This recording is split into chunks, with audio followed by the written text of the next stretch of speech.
Well, greetings and salutations, everybody. Welcome to the best damn movie-related show on the planet Earth, the John Campea Show, coming from right here in our quaint little studio. I'm, of course, your host, John Campea. I'm joined in studio today by our technical producer, Jonathan Voico. Hey, don't you forget about me. Writer, director, producer, Robert Meyer Burnett. Happy birthday, Star Trek. 59 years old today. Oh, is next year at 60th? Next year is at 60th. That's awesome. And, of course, most importantly, you guys are here. Thank you so much for being here and making our little show part of your day. And let's not waste any time, guys. Let's jump right into it. We're going to get started with this. You guys might remember last week we talked about the fact that the upcoming, well, now that it's out, Conjuring, The Last Rites movie is coming out, and it was projecting to have one of the strongest openings in the franchise's history at $40 million. Well, look, 95% of the time, this is a statistical fact, the box office projections are usually within about 5% of what it actually comes out to be. Not this time. Not this time. Because according to reports, The Conjuring Last Rites doubled the projections. It opened up to $84 million domestically. That's just insane. $84 million domestically, as CNN notes. That is good enough for the third highest opening of a horror film ever, citing that It opened to 123.4 million and It Chapter 2 opened to 91 million. The Conjuring Last Rites, which, listen, I've not even heard a lot of people talking about leading up to it. I don't know if it's because there's not a lot else in theaters right now that hasn't already been out for 3, 4, 5, 6 weeks or whatever. But this thing absolutely dominated. We go over and take a look at the chart here. Conjuring Last Rite, now it says 83. It has been updated to 84. But comes out, makes $84 million. By the way, how about that little Hamilton re-release? We were all gushing about Jaws making like $9 million in its re-release. Hamilton doing its theatrical release took in $10 million. Weapons makes another 5.3. Freakier Friday makes another 3.8. Remember when we were wondering if Freakier Friday or Weapons would make more money? Yeah, turns out everybody was wrong about that. And then in the number 5 spot, Caught Stealing made $3.2 million. But the story here is Conjuring. I want to remind everybody, too, about this data that we brought up last week. Prior to Last Rites, the biggest opening in the Conjuring franchise was 2018's The Nun at 52 million or 53 million. Conjuring made 41, Conjuring 2 made 40. Everything else was in the 30s or lower. So not only has this smashed, like just obliterated every one of the records the franchise had. We'll see how much it makes overall. But I mean, as far as openings go, becomes the third. Think of all the horror movies. Think of, even in the last like 10 years. Only 2 have ever had a bigger opening weekend than this movie. And that's movies called It. And those are pretty big, Rob. Don't know if you remember. Pretty big. They were pretty big. This is absolutely unbelievable. Like this much. So Rob, you're seeing this number. I mean, we thought it was damn impressive that it would make 40, 41, 42, which is what it was originally projected at. We thought that was impressive. Oh, and by the way, according to Variety here, with this movie now hitting this, after Conjuring The Last Rites, Warner Brothers now extends its record. Because remember, with Weapons, it broke the all-time record, most consecutive $40 million opening. It's now extended that record to 7. So, hello, Warner Brothers. I mean, they just keep winning and winning and winning. And we're going to talk more about their winning in just a little bit here. But Rob, okay, Conjuring Last Rites. I didn't get around to seeing it. I was just getting home from San Diego on Saturday. Yesterday was NFL. I'm not going to any movies on Saturday. I was firmly planted with about 6 friends over here yesterday watching football all day. So I haven't had a chance to see Last Rites yet. I'm not going to get to see it tonight because we're going to the Dodger game. Hopefully tomorrow night I'll go see it. But again, Rob, we thought 40 million was going to be great. This thing made 84.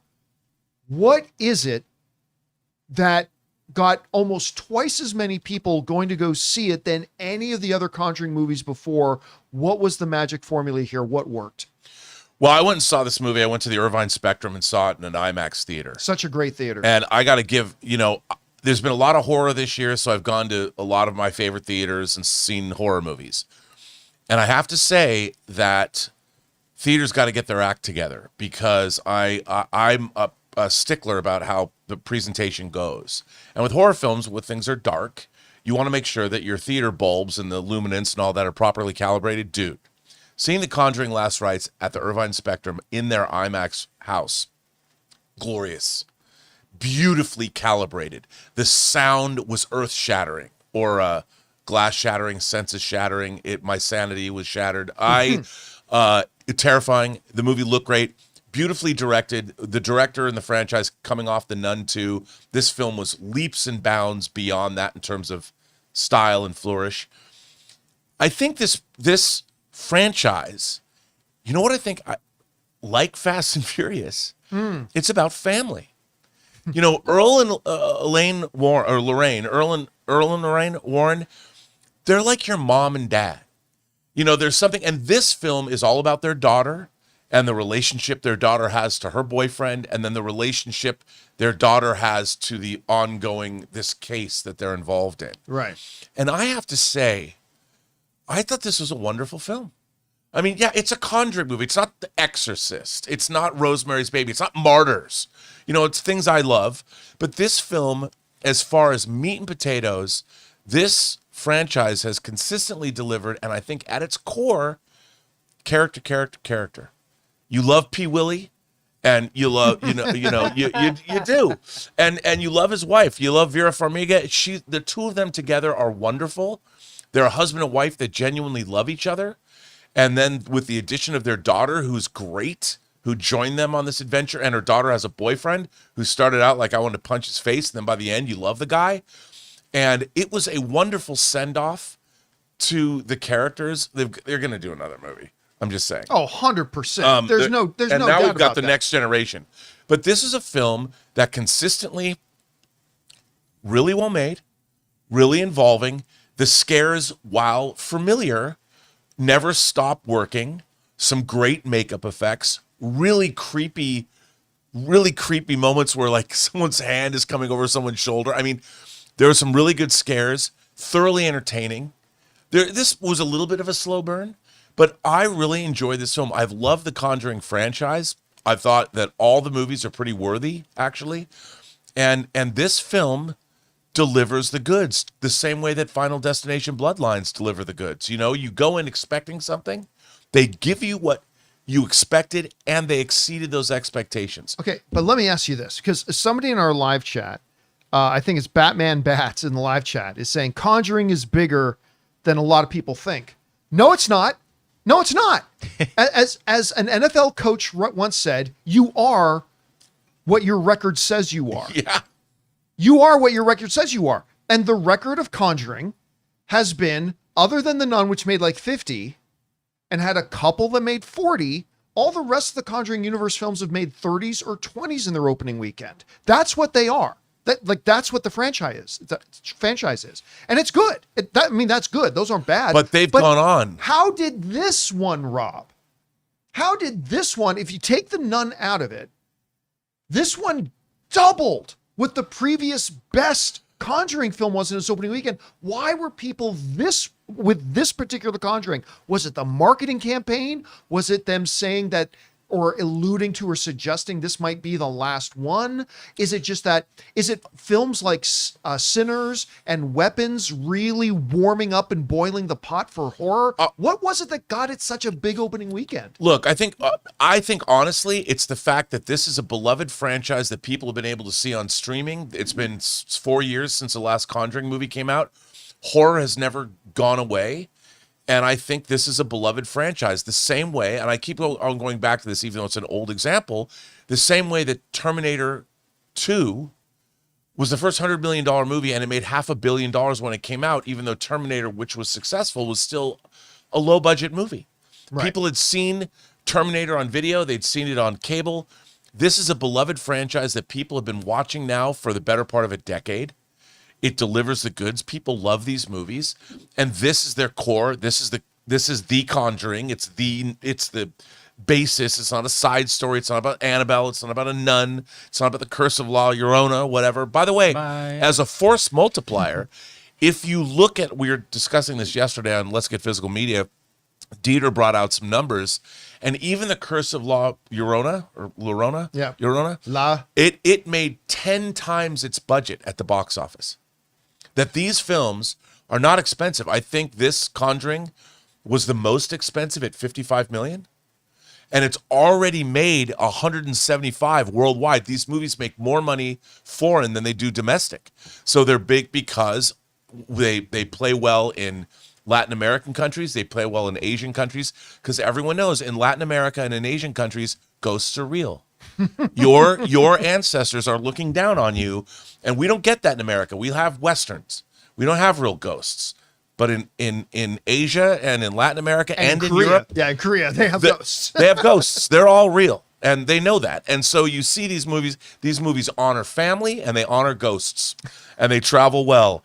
And I think that this movie, I have to tell you, was a very satisfying time at the movies, and I think word of mouth has to play into that. People get excited about it. You know, people go see it on Thursday. It had did well Thursday night previews. Not huge, but it still did well. By Friday, everybody told their friends, this movie's great. All right, guys, question is for you.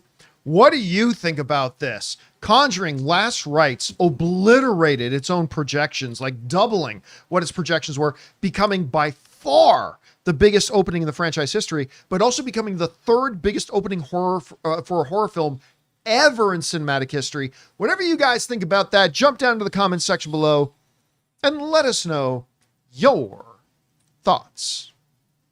All right, guys. Hey, before we go on to the next topic here, want to get a little bit of housekeeping underway. You guys know that we have started our movie meetups. We went and did our first one in Portland. We then did one in San Diego. Thank you to everybody who came out to those. You haven't gone to Portland yet. Sorry, not Portland. Sorry, Phoenix. It started with a P. Yes. I was close. Haven't gone to Portland yet. Well, we've got 7 more upcoming dates here in the next couple of weeks, and we can announce the next 7 here. 4 of them you already know. 3 of them are new. So on Thursday, September the 11th, that's this Thursday, we're going to be in Albuquerque at the Regal Winrock, seeing the 6:30 p.m. screening of The Thing. I can't wait for that. Never seen it on the big screen. On Friday, September the 12th, we're going to be in Denver at the AMC Highlands Ranch 24 to see the 7:40 p.m. screening of The Long Walk. On Saturday, September 13th, we're going to be in Salt Lake City at the Megaplex Gateway to see Lord of the Rings, The Two Towers at 6:40 p.m. On Sunday, September 14th, we're going to be in Las Vegas, Nevada at the AMC Town Square for a 7:10 screening of The Long Walk. And then here are the new dates. On Friday, September 17th, we're going to be in the San Francisco area at the Regal Hacienda IMAX in Dublin for the 7:15 p.m. screening of Psycho, which I have never seen on the big screen before. I'm so excited about that. On Sunday, September the 21st, we're going to be in Portland at the Regal Evergreen Parkway for the 6:40 p.m. screening of the new film Him. And then on Monday, September 22nd, we are going to be in Seattle at the AMC Kent Station for the 7 p.m. screening of another film I've never seen on the big screen, Howl's Moving Castle. Little Ghibli action. That's a long way to go, dude. That's going to be a lot. It's a lot of driving, man. I'm going to be on the road a lot. Thank you for this van I have. So basically, guys, for those of you who don't know, here's the way the movie meetups work. If you're in any of these areas, just go to the movie theater's website, buy yourself a ticket for that movie, and you can watch a movie with me and everybody else who goes.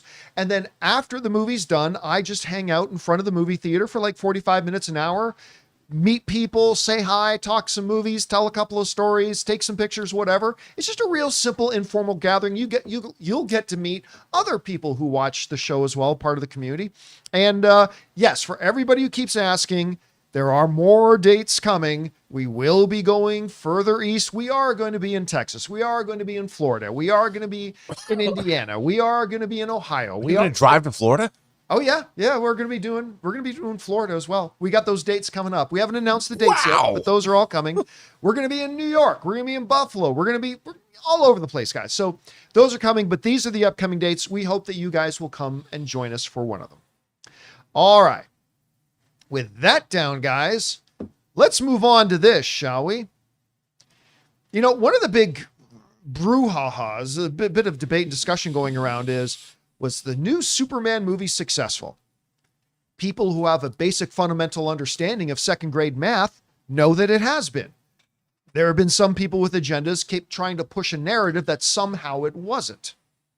Well, now, even though it's still in theaters and making money and all that kind of stuff, the major trades are weighing in now. And the major trades are weighing in, and they're just putting an end to the discussion that even with the reported $330 million budget, when you combine the production with the marketing and stuff like that, according to outlets, Superman has been quite profitable, even though I didn't think it would be. And I thought that was fine. The movie had to be good to set up future success, but apparently it's pretty damn successful. Variety itself has written the following. Sinners, talking about the overall big winning streak that Warner Brothers is on. By the way, big congrats to Warner Brothers. Sinners is expected to generate around $60 million in theatrical profits. Superman, around $125 million in profit. Final Destination Bloodlines, approximately $75 million in profit. Weapons, around $65 million and counting. Warner Brothers has made roughly $600 million in combined year-to-date theatrical profits before counting the new Conjuring film, which that's going to add to the number. Big number. Who knows how much, but I think you're right, Rob. I think it's going to be it's going to make over 300 million. It's going to be, I think, the most successful. And it's going to be the most profitable one they've had. Yeah. I mean, by far with the opening that it's had. So, look, this kind of puts the period on the end of the story. You know, I said for years, and in principle, I stand by it. I said, Superman, for years, I've said this, as excited as I am for a new Superman movie, you just have to understand, it's the 17th incarnation of Superman. Superman's not coming off a great rep right now, because as much as my boy Henry is my favorite Superman of all time, unfortunately, a lot of people don't agree. And a lot of people didn't like Henry Cavill as Superman. A lot of people didn't like, and the DCEU finished in the gutter. I mean, it finished pathetically with several films not even making over $200 million. And it was just terrible. I said, Superman's probably not going to be profitable, but that's okay. It doesn't need to be profitable. As starting a new cinematic universe, what it needs to do is win the audience back so that more and more people will come out to future installments of the brand new DCU. Well, it was mission accomplished with winning the audience over. I mean, the last I checked, it was like an 84, 85% critic rating. And the last I checked, it was like a 91, 92, 93, 94% audience rating. People loved it. It won all of them back. But Rob, even though I've said for the longest time, that was its true mission. They understood it. Warner Brothers knew there's a good chance it wasn't going to make money. This is the ultimate cherry on top. If you as a studio can say, hey, we accomplished what our major goals were. We won the critics and we won the audience. That was mission accomplished already. If you can now walk into the boardroom and then present to your CEO, oh, by the way, side note, we made money on the first one. Yeah. We made money on the first one when the reputation of DC was in the trash, when there had been so many, when everybody doubted it, when all that kind of stuff. We made money on the first one, to the tune of over $100 million in profit, which is not the biggest blockbuster in the world. Let's not pretend that it is. But considering a lot of people, even optimistic people and people cheering for it like me, were saying it can't make money, not on the first one, with all the situation being what it is. Rob, this is a pretty big win for a company in Warner Brothers that has been doing nothing but win for a while now, extending its record with Conjuring, 7 films in a row, all that kind of stuff. Anyway, you're seeing these things coming out from the trades now about the numbers. Considering its main mission was just to win everybody back over, and it seems to have done that, is this an important thing? If so, put it in perspective about how important it is. I think it absolutely is. And, I've been getting hammered when I brought this up about how it's reporting, I've been getting hammered on social media going, well, you're always saying it's a 3 or 4 times multiplier. And here's something that I don't think a lot of people understand with a movie like this. So a lot of this movie was shot in Ohio, John. And Ohio has a 30% tax credit, meaning that for every dollar you spend in Ohio on a movie, assuming it's been approved, you get 30 cents back. Now, if your budget's $225 million and you've shot a lot of your movie, let's say you spend $125 million in Ohio, you get 30% back on that in credit, cash, that goes right back into your coffers. That 30% knocks down your you've spent the $225 million, but it means you don't need to recoup all of that $225 million because you got your tax credit back. So you really, your net cost is less than $225 million. Also, with partnerships, with marketing, Superman had unbelievable partnerships. Everybody from Dairy Queen, you can get an $800 Superman steak knife to cut your meat. Like it's a special. So they pay for those marketing opportunities. So a lot of the money that you would think would go into the studio spending, this movie did not cost as much as people think, nor did they have to spend the kind of marketing money that people think. And people always ask me, well, Rob, why don't you talk about these things when you're talking about box office? I'm like, because most movies don't have all of these things. Most movies don't have a 30% tax credit. Well, depending where they shoot. I mean, there are tax credits in California. There are tax credits in Georgia. There are tax credits in Canada. But Ohio is one of those as well. Yeah. Yeah. And so, but it's not something that it's varying also. And you never know how much someone's going to spend there. So also the infrastructure in Ohio. So they shot Supergirl, Lanterns, Superman, Man of Tomorrow, and they probably built production facilities, I would imagine, and they're going to keep going back to Ohio. And those production facilities also get 30% off because if you're building facilities, you're going to put people to work. So the money, when they come out and say, I don't think they're lying when they say that 125 million, it's a publicly held company. The numbers are going to come out anyway for whatever is going on. Okay, this is publicly available data. I mean, this is a publicly traded company. Your financials have to be on the record. Yes. And so I would say that this is a win, John, a win for Superman, a big win, because not only does it show that it's profitable, you have a universe that's also marching forward. You've got Supergirl's already shot. Lanterns is already shot. Peacemaker season 2 is airing right now. Clayface is in production. So this is a win on many levels, and they're building out this universe. It's like they're building this foundation, and in 2 years, we're going to be able to look back on these movies and go, wow, in addition to whatever else they announce, if they get to Brave and the Bold or whatever, I think this is really exciting. Now, whether you like the approach or not, that's not important. What's important is that audiences embrace this Superman movie coming out of what you pointed out, the doldrums that DC had to deal with. And that even the Aquaman movie, the second Aquaman movie, it went from $1 billion franchise to a $400 million franchise. That's a big fall. In one step. Yeah. So it's like that universe was moribund. It was gone. And so to see Superman sort of bring it back is very exciting. And to see that it's profitable, I want to see where it goes. I'm enjoying Peacemaker. James Gunn has come out and said Peacemaker season 2 directly now leads into Man of Tomorrow, and so we'll see where all this is going to go. I think it's exciting. I think it's a win. And most of all, for we as fans, movie fans, comic fans, Superman fans, it's all good. Here's an interesting thing too. I really like how Variety in particular specified that the 125 million is just theatrical profits. Right. Like there's a number of, at the end of the day, I think you're right. How much money this actually puts into the wallets of Warner Brothers is probably going to be a higher number. Yes. But just the fact that they're able to say, take all of that out, take all the other stuff out if you want to. Theatrical profits were $125 million, which again is not earth shattering. It's not huge compared to, you want to look at things like Avengers, the Infinity War, or anything like that. No. But for what we expected out of this, I think Rob is right. This is a huge win. Anyway, guys, question is for you. What do you think about this? Not only did it win over all the critics and win over all the audience, it actually ended up making money, which is something I had my doubts that it could actually do. Whatever you guys think about this, jump down to the comment section below and let us know your thoughts. All right, guys. With that down, let's move on to this, shall we?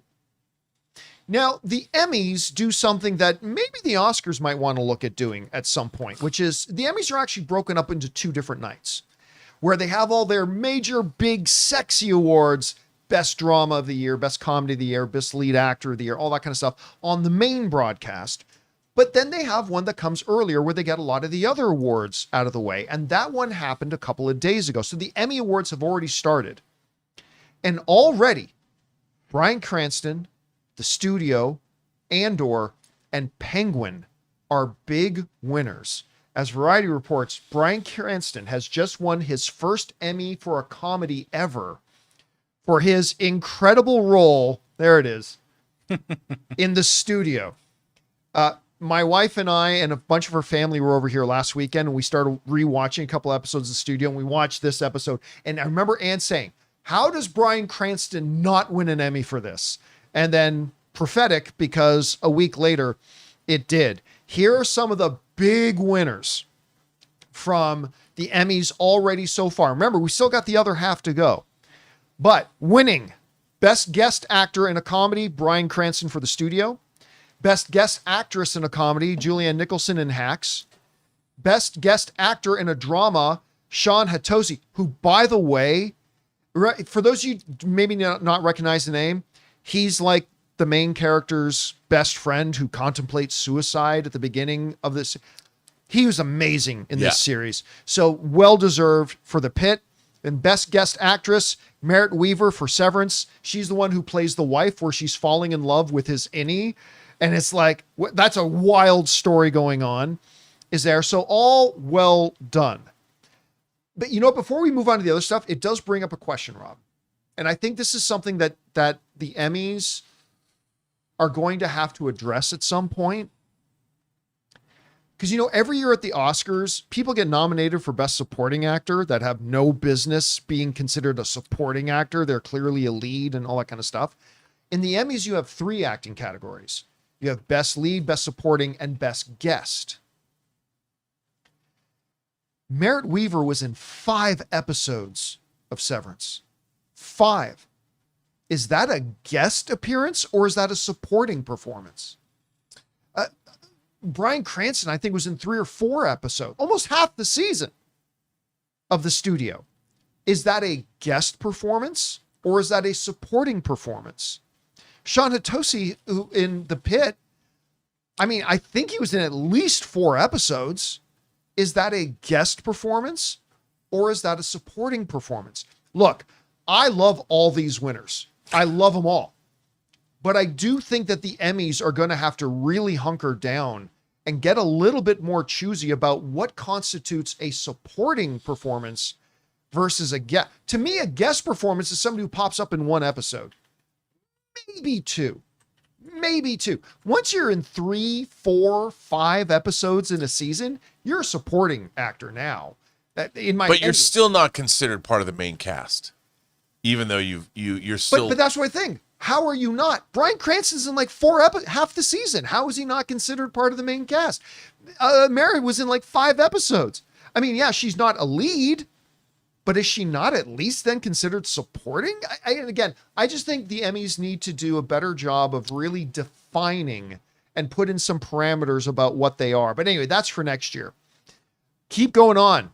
They also awarded already Best Animated Series, and it went to Arcane, which I think is the best animated. Deservedly so. Yeah, I think it's the best animated show of all time, to be honest with you, is Arcane. I didn't like season 2 as much as I liked season 1, but I still think overall that Arcane is probably the best animated series of all time. Anyway, then we start looking at some of the shows. The 5 big winners are The Studio took home 9 Emmys already. Remember, we still have the other half to go, but it's already right now at 9 Emmys. The Penguin won 8. Saturday Night Live won 7, Severance won 4, and Andor won 4. Actually, you know what? I think Severance won 5. I might have the wrong data there. Either way, Severance won 4 or 5, and Andor won 4. So we are seeing the genre shows like Penguin and Andor. They've won 12 Emmys already just between them. And I think that kind of boosts. Look, I think it's a foregone conclusion here. Studio's going to win best comedy series. I don't think there's any doubt about that. But anyway, I thought these are some really cool results from the first half of the Emmys. Second half of the Emmys are coming up in a few days. Rob, you look down through all this. I mean, Bryan Cranston, his first Emmy since Breaking Bad, his first comedy Emmy of all time. He is amazing. And he was in Malcolm in the Middle. And he was in Malcolm in the Middle. He's amazing in the studio. He's so good in this. Arcane winning, Best Animated, the studio leading the way with 9 wins. What are the points here that are standing out to you the most? That it was really fair and that these awards were spread out over very deserved shows. I mean, look, we have been in a golden age of streaming shows, television for years now, maybe even the 21st century. And I think the real filmed entertainment in terms of like we're getting the studio spectacles in our movie theaters, but what we're getting on TV is some really terrific drama. Really well-written stuff or comedy. The studio's hilarious, and it's not just because it's inside baseball and we cover the entertainment business. It's just pure funny. It's just funny as hell. And those actors are totally committed and it's fantastic. So, and it's great to see, Andor, maybe it's only going to be like Star Wars winning lots of technical awards, but well-deserved technical awards. I mean, great to see that. Great to see the Penguin. A lot of times I always think that shows like The Penguin and Andor, because they're genre shows, aren't going to get the recognition they deserve. And it's nice to see that the Academy, the Television Academy, recognizes these shows. And while, Severance has been around for a while, so they don't have to win everything. They got a few things. They got well-deserved things. It's like I don't like it when the same shows dominate year after year after year after year after year. And I'm like, really? Once they've won, shouldn't they go down to the bottom of the pile? But no, because they continue to be consistently great. So I understand that. But it's nice to see some awards, get spread around because there's a lot of great stuff. Look, the studio has had one season. It's getting a lot of accolades for that one season, and deservedly so. I like that. It's cool. We don't have to wait 3 or 4 seasons where finally someone says, well, maybe, they should give them we an got the award. next season we've already got the trailer for the next season of The Pit. How great is that? I mean, it's pretty great. By the way, as an aside, being that today is Star Trek Day, Star Trek The Next Generation didn't win any Emmys. And it got nominated for like Best Ensemble Cast for season 7, which it didn't win. So, by the way, I should mention, I mean, that's not true. It won, there's effects Emmys and stuff, technical Emmys. I want to mention just a couple of other ones here, which were interesting. The casting one. So, best casting for a comedy went to the studio. Yeah. Which, by the way, hot take, because I've loved so much of her in so much. I don't know that I've ever loved Catherine Hahn in something as much as I love her character in the studio. She's so good in that. She's so good. And then best casting for drama series, not surprisingly, went to The Pit. Those might be foreshadowing what we're going to get for our best comedy and best drama. Either way, guys, question is for you. What do you think of the results that we've gotten so far from the first half of the Emmy Awards?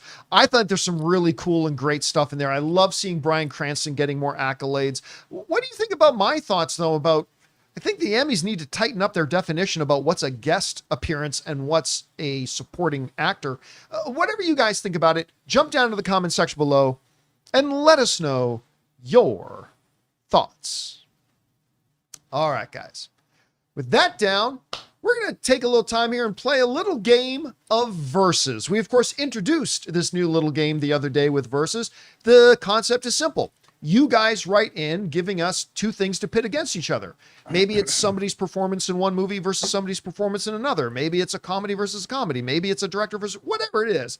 Send those in. We pick out a few and we address them here. Jonathan's got a bunch of them in front of him right now.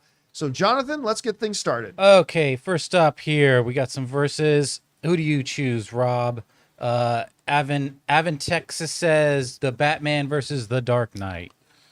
That's tough. All right. I'm going to... the Batman versus the Dark Knight. Now, I've got to say this. I love the Batman. I love the leaning into the detective. I love the earlier Batman. I love the portrayal. I love the characters. I love Catwoman. But I'm going to go with the Dark Knight. Heath Ledger's performance as the Joker is one for the ages. Oh, yeah. And some say it's the best performance ever in a comic book film. And seeing what Nolan did with that film, especially coming, I really like Batman Begins, but seeing where he took the Dark Knight. Is the Dark Knight a perfect movie? No, I dare say the third act is a little problematic, but I think that for the most part, that film is epic. And the fact that Batman gets chased out of Gotham because he needs to, that's what he decides to do at the end. There's so much to love in that film. So I'm going to go with The Dark Knight because it presented, if nothing else, Heath Ledger's indelible performance as the Joker. That's one for the ages. Listen, I completely agree. Look, the Batman was great. And I would say the Batman did several things better than the Dark Knight did. For instance, I think its action sequences were better than the action sequences in the Dark Knight. But guys, at the end of the day, the Dark Knight is legitimately in the conversation of the greatest comic book film of all time. A lot of people will put it, like I put it, in the top 3. And while the Batman is amazing and I loved it, and I like certain things it did better than the way they did in the Dark Knight. Overall, though, yeah, you got to go the Dark Knight on that. So I'm also going to say in this little thing, the Dark Knight. All right. All right. Who's up next in the cage in the verses? That's right. Who are you going to choose, John? We're going with you next. When we ask, Bat Snake asks actually, Black Panther versus Sinners, which is better Ryan Coogler movie? Man, in an ideal world, you got Fruitvale Station on that list too. I mean, I love Fruitvale Station, but you didn't ask about Fruitvale Station. You asked about Sinners and you asked about Black Panther. I still think right now that Sinners is the best film of 2025. Now, we still have a long way to go. There's a lot of films still to come out. A lot of the Academy Buzz films are going to come out.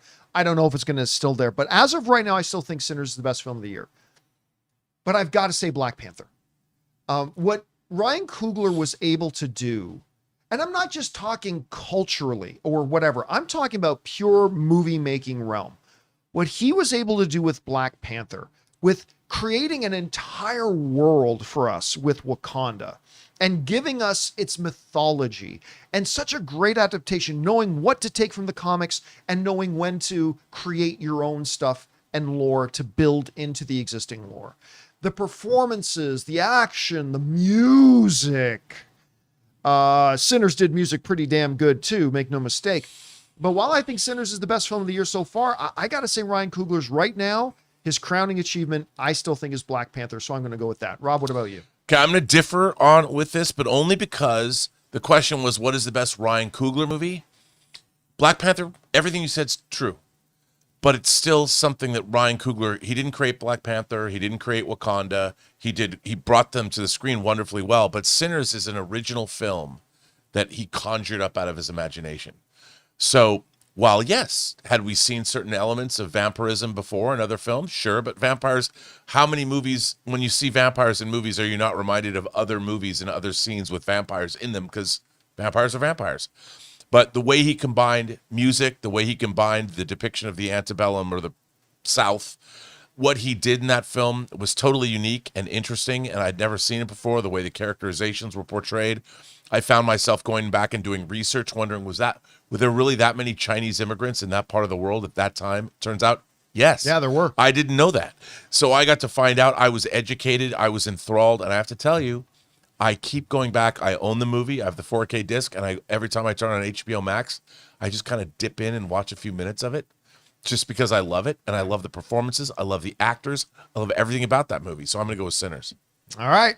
Who's in the cage next? All right, Rob, who do you choose here? From Matthew, who says Star Trek on Paramount Plus versus Star Wars on Disney Plus, which is better? I think we know which way Rob's going. I don't think there's any question here about which way Rob's going to go on this. Look, all I can say is Star Wars on Disney Plus has given us Andor, which the writing, the production, everything about that film has elevated the Star Trek franchise. The Star Wars franchise in a way that honors the entire legacy of that franchise. I would say that we have yet to see that on Paramount Plus. We have yet to see. Certainly, there's been worthy stuff that's come on. I thought Prodigy was a fine series. A lot of people love Lower Decks. They announced a new Nickelodeon Star Trek show called Star Trek Scouts today, which they showed a preview on. And I'm like, why do they keep making? Why is it that Star Trek is being brought down to the level of a Nickelodeon show? Not that Nickelodeon shows are bad, but this is made for really young kids. But then we get the most elevated Star Wars we've ever seen in Andor. Why can't Star Trek get that same treatment? Yeah, It's really not close. Look, there are definitely some Star Trek things on Paramount Plus that I really do appreciate. I personally love Strange New Worlds. Prodigy was pretty good. Picard was really good. I actually like the first season of Picard too myself, but it also has some swings and misses. Right? Star Wars may have The Acolyte, and Star Wars may have Mandalorian Season 3. And Book of Boba Fett. And Star Wars may have the Book of Boba Fett. But you know what? It also has Mandalorian the first couple of seasons. It's got Star Wars Skeleton Crew, which I thought was delightful. I thought that was just delightful. But it has easily the best thing on the list anywhere. It's got Andor. Andor is the single best Star Wars thing ever made outside of the original trilogy. Nothing's ever come close. And just on to your point, Rob, I agree with you 100%. Just Andor alone ends the debate. So I'm going to have to say, even with its misses, and it's had misses, I'll give it to Disney Plus's Star Wars on that. All right, what's next? Okay, in this matchup, John, who are you going to choose? We hear from Mr. Impressions, Hugh Jackman as Wolverine in the MCU versus recasting him with someone else. You know how much joy it gave me? I've said before that there are two of the biggest, best pieces of news that I ever got to discuss on doing this in my career. One was announcing that Star Wars was coming back. Disney had bought Star Wars from George Lucas. The second was that Deadpool 3 was coming and that Hugh Jackman as Wolverine and Ryan Reynolds as Deadpool were finally going to be on the screen together. And it was just pure giddiness. I love Deadpool and Wolverine. I thought that movie was outstanding. $1.3 billion, all that kind of stuff. But it's time for Hugh Jackman to really put down the cost. This was his swan song. And I still believe at the end, when Deadpool says, see you around, and Wolverine says, probably not. I think that was him talking to the audience. I could be wrong. But, I mean, look, there's still debate going on about whether he's going to pop up in Secret Wars or whatever. I don't think he will. But even if he does, it is still time for a new Wolverine. We know we're going to get a new Professor X. We know we're going to get a new Cyclops. We know we're going to get new, even though all these guys are coming in for Doomsday, they're not going to be the MCU versions of these characters. And as great and iconic, arguably, Rob, right up there with Robert Downey Jr. playing Iron Man, right up there with Ryan Reynolds playing Deadpool, arguably the most iconic actor to his character in comic book movie history. It is time to move on. Till you're 90 is a great joke, but it's a joke. It is time to move on. So I would say to them, whether or not he appears in Doomsday or Secret Wars, they need to recast and move on. What do you think? Well, I think that Hugh Jackman as Wolverine, he took a character. He wasn't even the original person cast. They brought him in. And I think he did something that a lot of people have not been able to do in all of cinema history. He created a character, his own depiction of Wolverine that's gone down in cinema history. And you look at Logan and people speak of his performance in that film as being one of the greatest comic book movies ever made. And that was, 2 movies away from X-Men Origins Wolverine. Yeah. So it could have gone a number of different ways. Yes, but sir. I think for the most part, Hugh Jackman has done a wonderful job.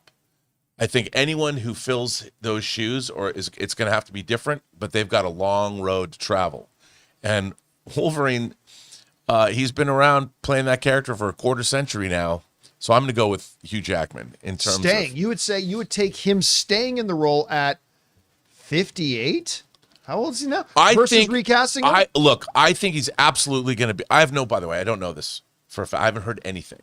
I haven't heard any rumors. I think he's absolutely going to be in Doomsday, fighting with the X-Men, and what are we going to call it? Chair Watch 2? He's going to be his Chair Watch 2. It's going to be right there, and we can all scream bloody murder. And he's going to come back because he has to. But after that, think you keep him as Wolverine after that instead of recasting? Well, my only thing is that I love the old man Wolverine story. Yeah, and there is, I mean, we've already rescued him from death, so we've already seen him die. I want to see him in, a duster and a Western hat, carrying around little Hulkling around a post-apocalyptic landscape, wherever the hell he does, and fighting the Maestro, the Hulk, whatever. I mean, and his kids. But I do think that they're going to have a new Wolverine. They're going to start with the X-Men, but I don't think that they're going to bring in Wolverine right away.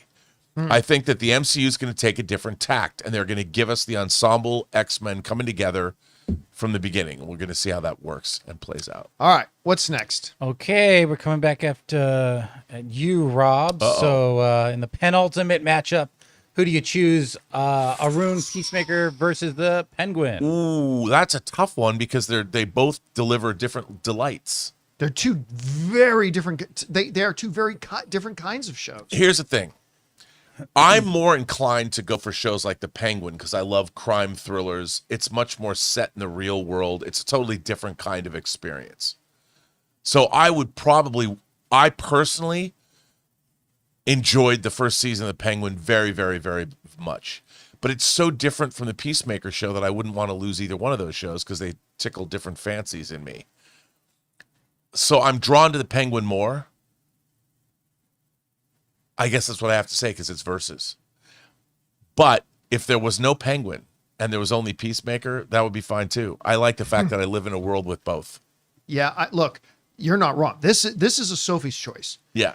Because they are two radically different things. So the way I'm going to try to answer the question is by asking myself, if a friend of mine comes to me and says, I got time this weekend to watch one thing, I can either watch Peacemaker or I can watch The Penguin. If my friend was more into comedy, I would recommend Peacemaker. If he's more into drama, I would recommend Penguin. Okay, that's fine. But I still got to come up with one answer. And as much as I love Peacemaker, and by the way, how do you like the theory that Peacemaker's alternate universe is Earth X? Could very well be. I mean, the more and more I'm looking at, but at the end of the day, it's Penguin. I mean, Penguin just won, what did we say, 8 Emmys already and is going to win more.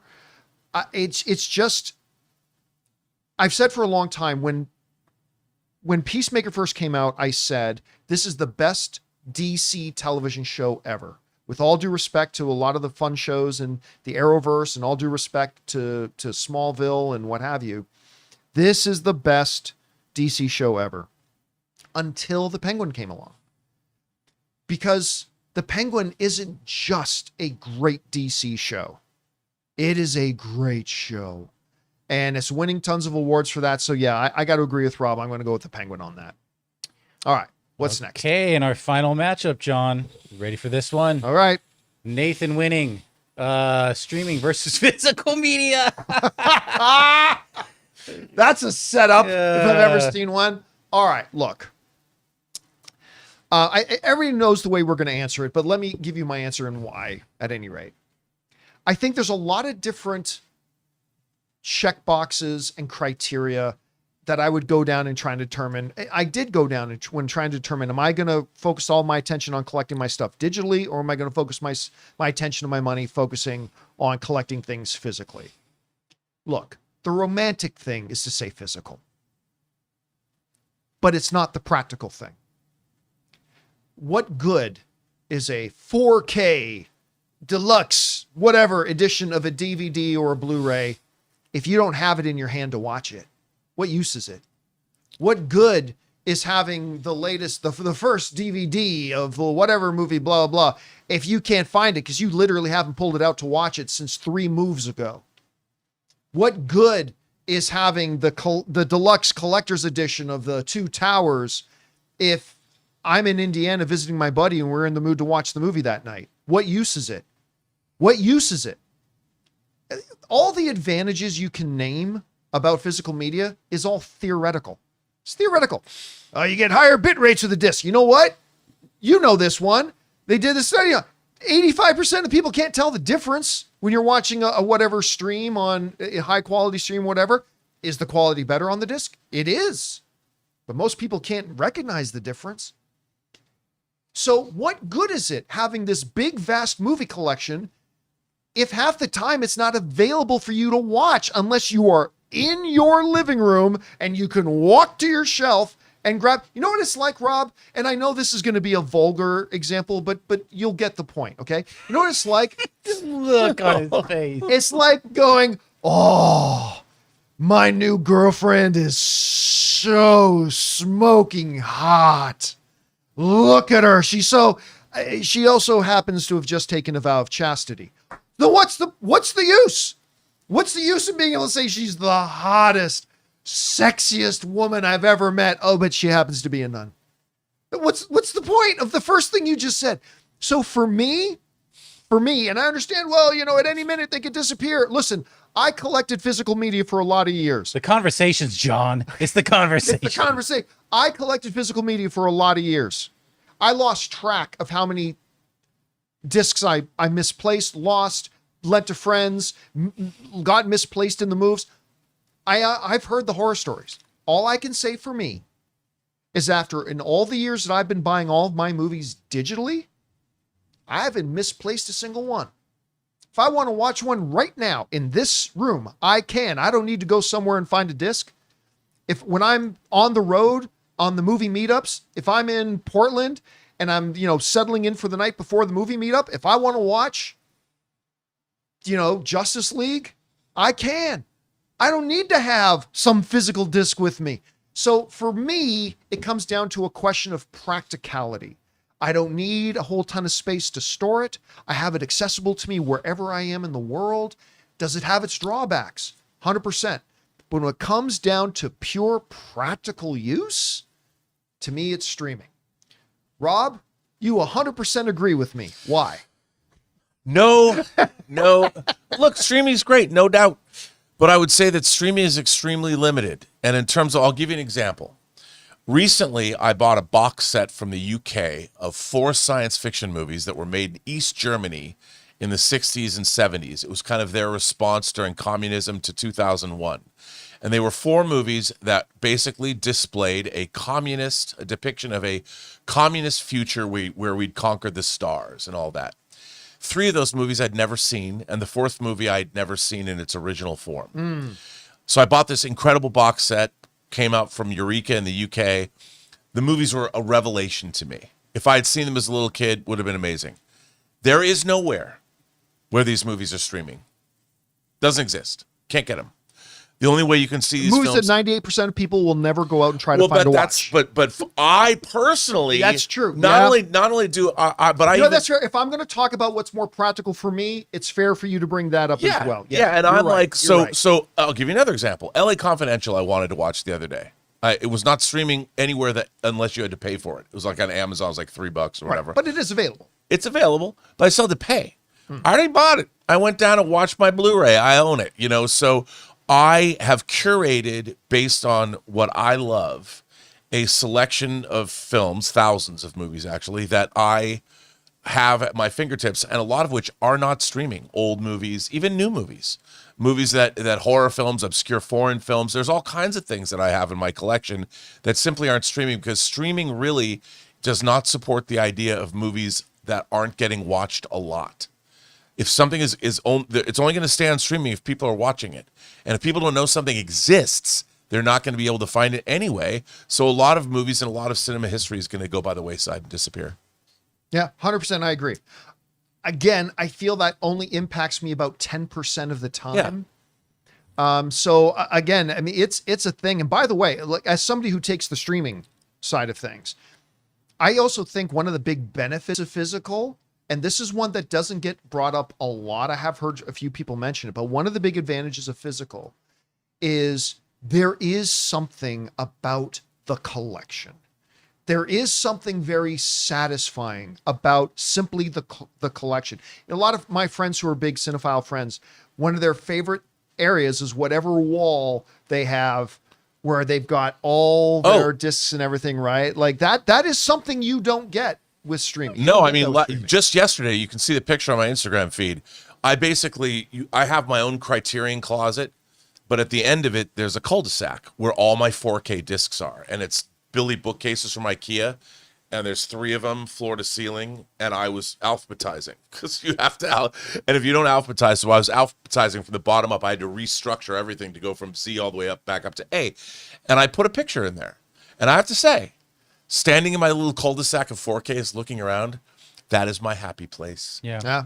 You got to have that space, though. I mean, I used to have like walls of CDs, Blu-rays, vinyl, and it's like, man, space is very valuable. Well, I'm to me, stuck in so- the garage. I've been relegated to the garage. So everything I own is in a garage. Yeah. But it all depends really what it comes down to. It really all depends on what priorities are higher on your list versus other priorities, which might be higher on somebody else's list. For me, the number one priority is I want to be able to watch my movies anywhere, anytime that I want. That's 90% of it to me. If it's not available to me to watch, then what's the point of having it?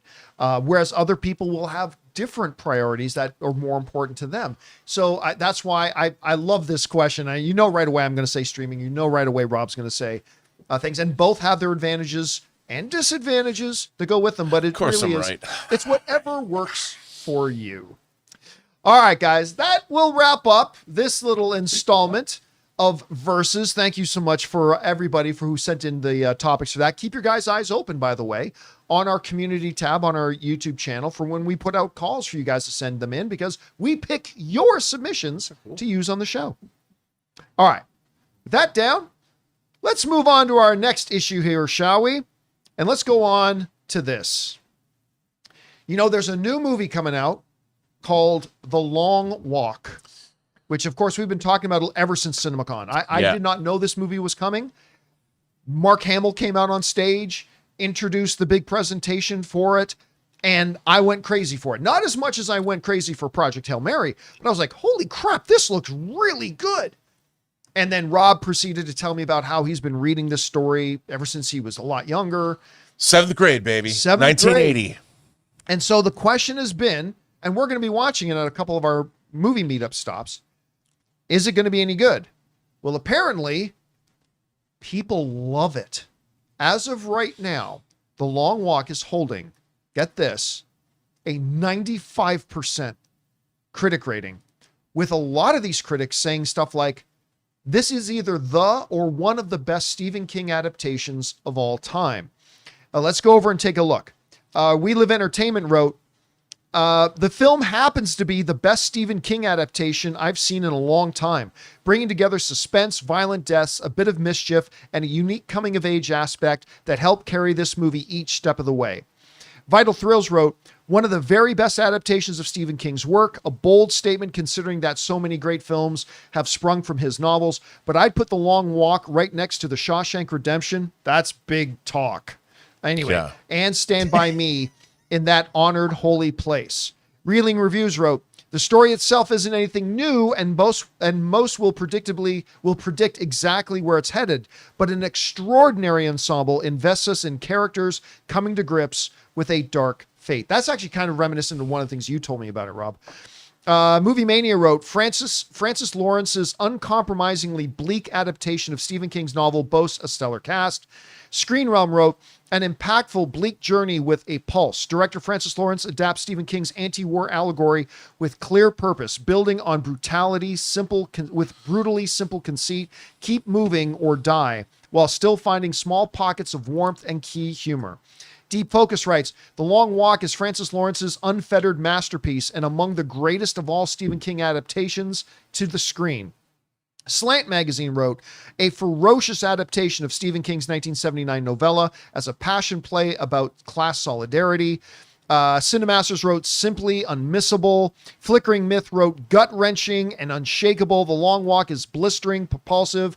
System shock of an allegorical anti-war film. It requires a long shower afterwards. And then the last one I'll read here is Empire Magazine wrote, screenwriter J.T. Moliner has made some bold changes to the source material, but neither sanitizes nor dilutes. Anyway, it goes on. The reactions to this movie have been fabulous, which makes me very happy. I've never read the novella, so I don't know it.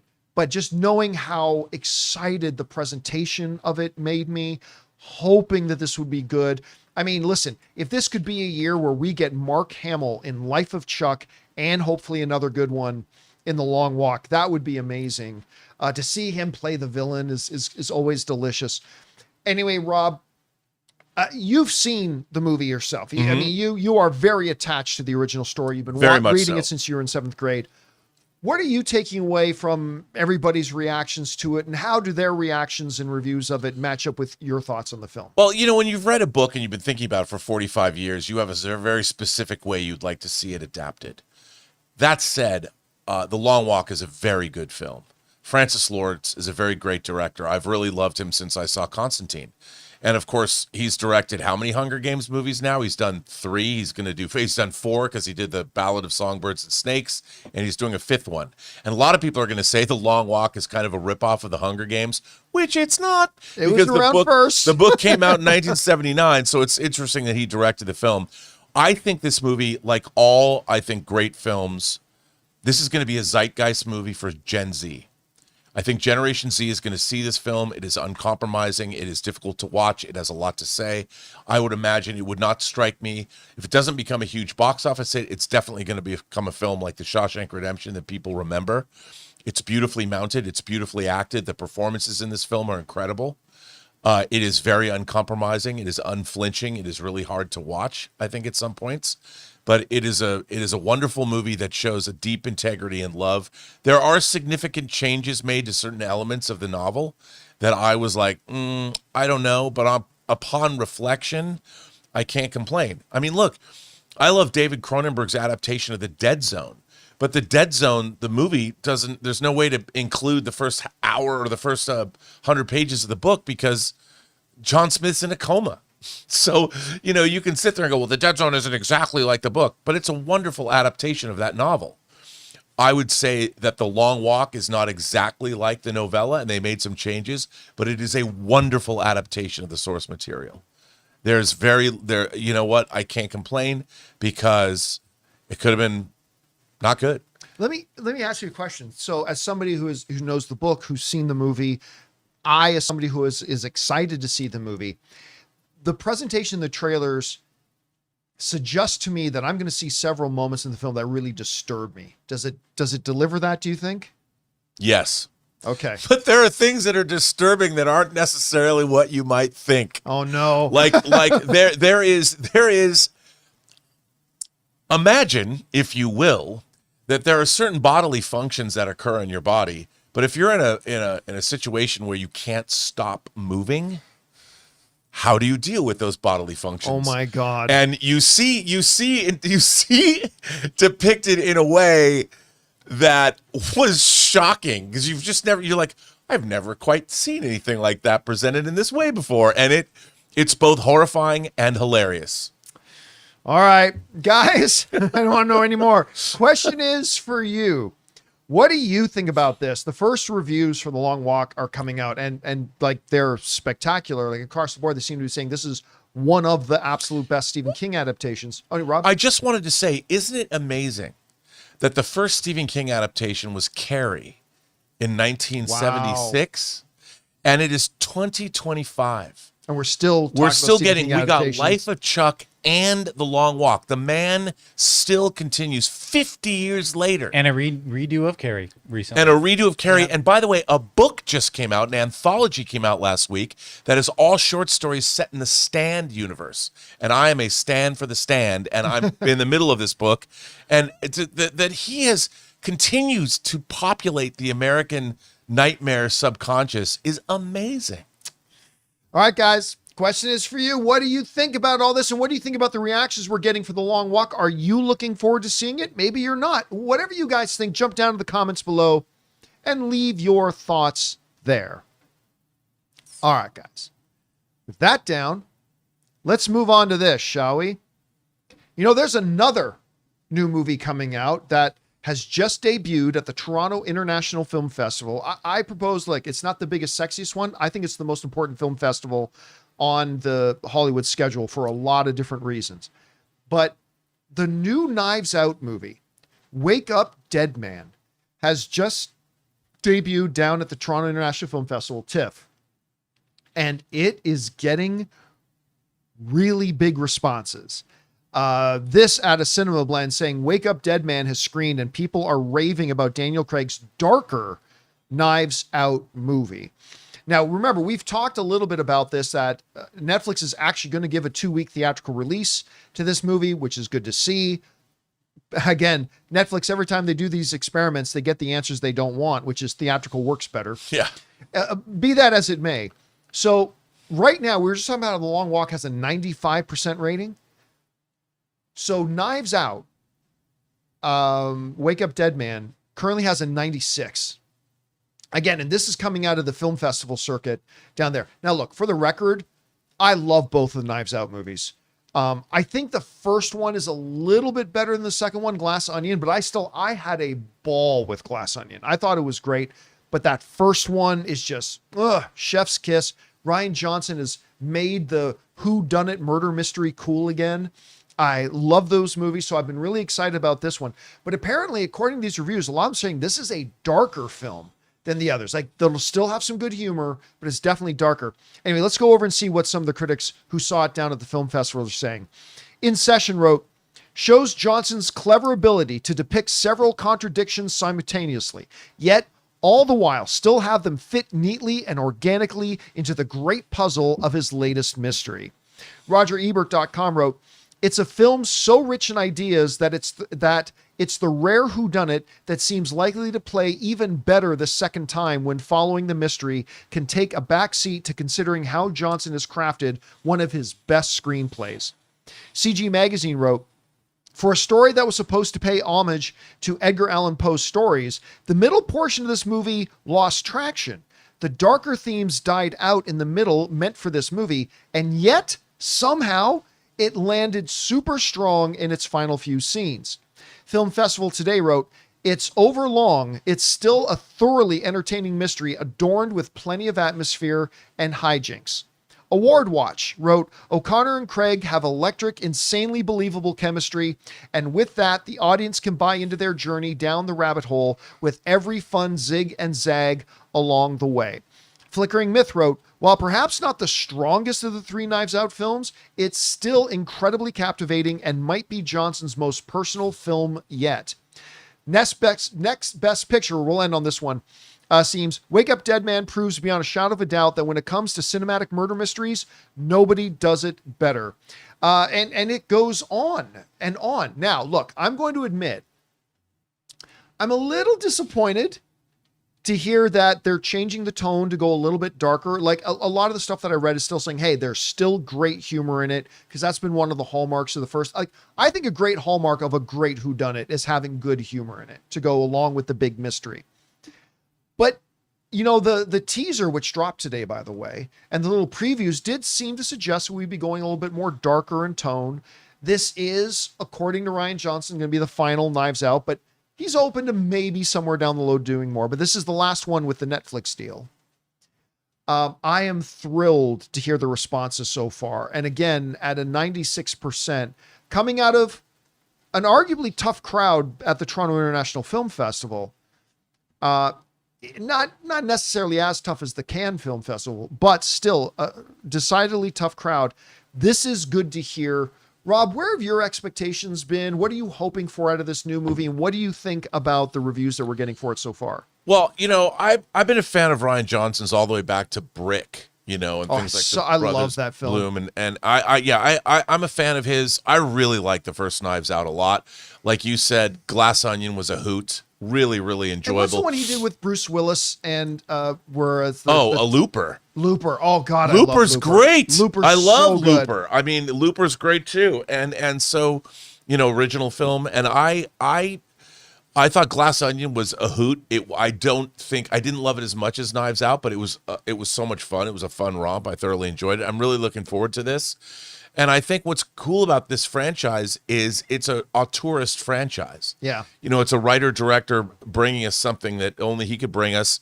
Love the cast. The cast is always half the fun of these movies, to see who he's put in which role and what they're doing, because you can tell the cast is having just a wonderful time making these films. Daniel Craig's having a blast, and I can't wait for this. You know, one of the big keys when you're having any kind of a franchise is one of the hardest things, Rob, I think you've said this before too, is giving us a transcendent character. And I think Benoit Blanc has the potential to be that character. And, you know, Daniel Craig, did you see Logan Lucky? Yes, I Yeah. did. I mean, love was Logan. great. I love Logan. When he gets to do like these weird American, like whatever he's Yeah. doing, I just love. I love when whether Soderbergh's unleashing him or whether Ryan Johnson's unleashing him. I just love Daniel Craig. I mean, here he comes off James Bond, or he can do something like in Bruges or not in Bruges. You know, the Guy Ritchie. Why am I drawing a blank? Layer on that? Cake? No, Layer we did Cake. yeah, Yes, Layer Cake. He can do that. I just love when Daniel Craig is having a great time. Logan You know- Lucky too. Like Oh. like Adam Driver in that. That's actually where I found that I really liked Channing Tatum. yeah, Channing Tatum. Everybody's yeah. great. That movie's a hoot. But Daniel Craig's having so much fun with these movies, and it's just great to see how versatile he can be as an actor. Yeah. You know, And I love this character, and I really hope that Ryan Johnson finds a way to keep doing. I mean, he's our new what's the name of the character, the traditional inspector character we've had in all the like murder- Hercule Gadget. Poirot Hercule Poirot. Yeah. yeah. He can be the next one. He can Yeah. be the next great murder mystery guy that we should be able to get for the next 15 years. Yeah. I hope he finds a way to do that. I mean, he could be doing this at 80. I hope so. Yeah, Or he really 90. can. 'Cause he's got to solve the mystery. He doesn't have to fight bad guys. He's got to solve the mystery. Anyway, guys, question is for you. What do you think about this? The new Knives Out film, Wake Up Deadman, has scored a 96% so far coming out of the Toronto International Film Festival to some really rave reviews. Whatever you guys think about all that, jump down to the comments section below and leave your thoughts there. All right, guys. With that down, let's move on to this, shall we?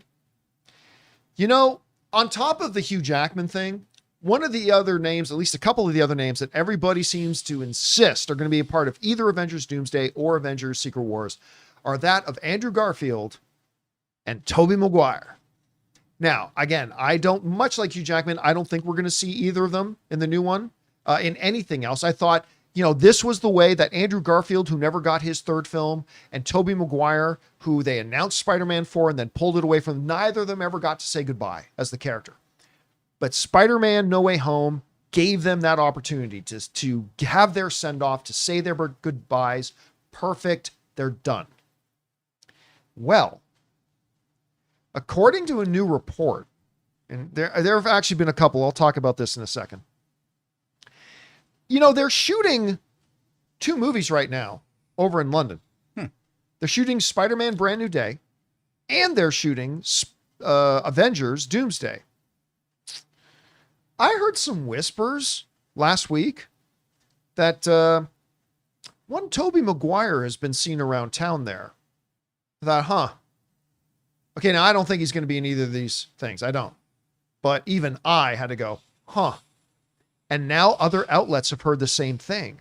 As folks over at Comic Book Movie have reported here, Tobey Maguire has been spotted in London. Could it be for Spider-Man Brand New Day or Avengers Doomsday? They wrote, it's being widely reported now this weekend. Again, I heard this too before the reports came out. It's being widely reported this weekend that Maguire has been spotted in London. He could be there for a number of reasons. But with Spider-Man Brand New Day and Avengers Doomsday both in active production in the UK, you'd best believe that speculation has gone into overdrive. Now, look, first thing that needs to be mentioned here is, guess what? People go to London. It is a popular place for people to go. So, like they said in here, there are many different possible explanations for why Tobey Maguire is in London. All right? Could be for 100 different things that have nothing to do with Spider-Man Brand New Day and has nothing to do with Avengers Doomsday. Maybe a poker tournament. Everybody knows Tobey likes his poker. That said, even I, who is a staunch doubter that we're going to see either Andrew Garfield or Tobey Maguire again, because they just had such a perfect send-off, even I, the big doubter, have to go. But it is kind of funny that he's there while they're shooting Brand New Day and Avengers Doomsday. And listen, if you want to back up a little bit, do you guys remember that when they were shooting the Arrowverse's version of Crisis on Infinite Earths, what's the name of the guy who played Lucifer in Lucifer? One of my favorite shows the last bunch of years. It's Tom. Yeah, I forget his name. Something or other. I forget. The guys in the live chat, remind me what his name was. But this Tom Ellis. Tom Ellis, thank you. Loved it. By the way, finally starting to see him pop up in some new things. Anyway, that's a side note. There was a report that came out that, hey guys, Tom Ellis was just spotted at the studio where they're shooting Crisis on Infinite Earths. Could it be that we're going to see a crossover and have Lucifer pop up in Infinite Earths? And I said, guys, it's a studio. He's an actor. There's a million different reasons why he's there on set. Probably has nothing to do with being in Crisis on Infinite Earths. Well, guess what happened? Lucifer popped up in Crisis on Infinite Earths in the single best scene of that otherwise disappointing storyline. That was the best scene in the entire thing. He was great in that. So, okay. Let's for a moment. There are two different questions to ask here, Rob. Question number one is, do we believe it's a coincidence that he's in London while they're shooting these two different Spider-Man possible things? Or do we think Tobey Maguire is going to be in either Spider-Man Brand New Day or in Spider-Man Doomsday?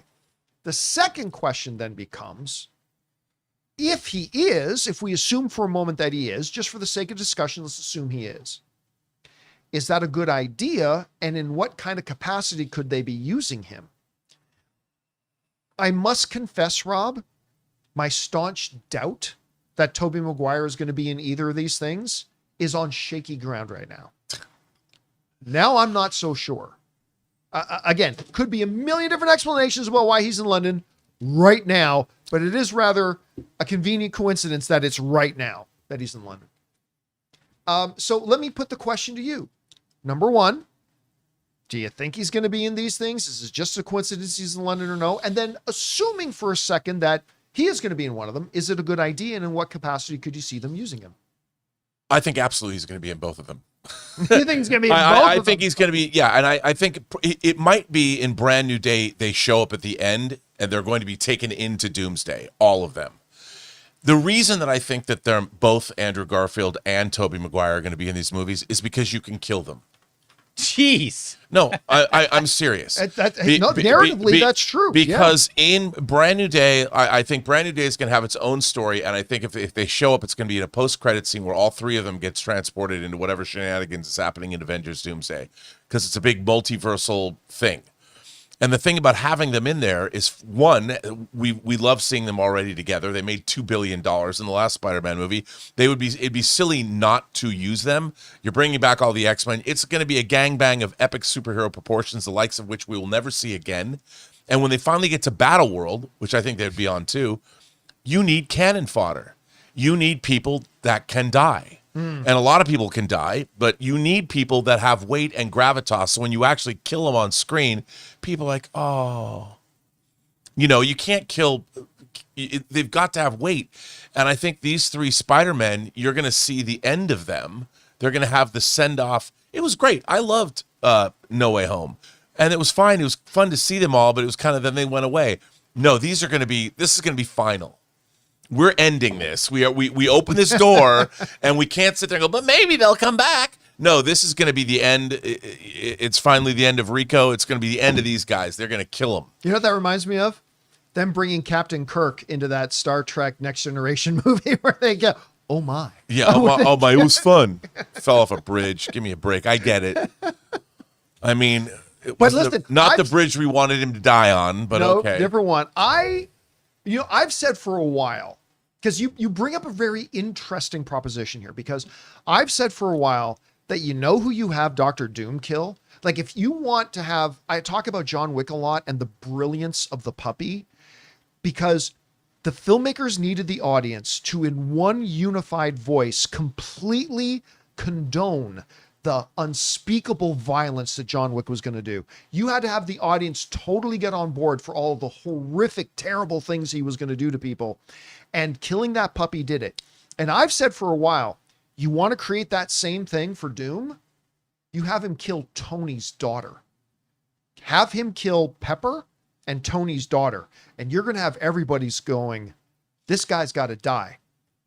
You just proposed something interesting, because another character or characters that unifying hatred you could get from is if Doom kills everybody's favorite Spider-Man, because your favorite is either Andrew Garfield or it's Tobey Maguire, and you have him kill those Spider-Men. That could also accomplish that in a very neat and tidy way. In a storytelling sense, I mean, now that Peter Parker no longer exists, these are the only Peter Parkers that do.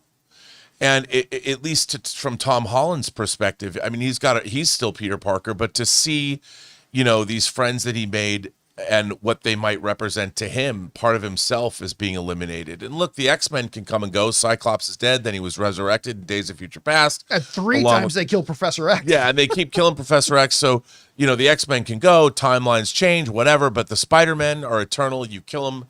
And it allows for real emotional stakes, because we know that they ain't coming back from this. When Battle World or whatever ends up happening at the end of Secret Wars, if you follow the comics and all that, they're going to have a new unified universe where they've rebooted the Marvel universe in some way, shape, or form.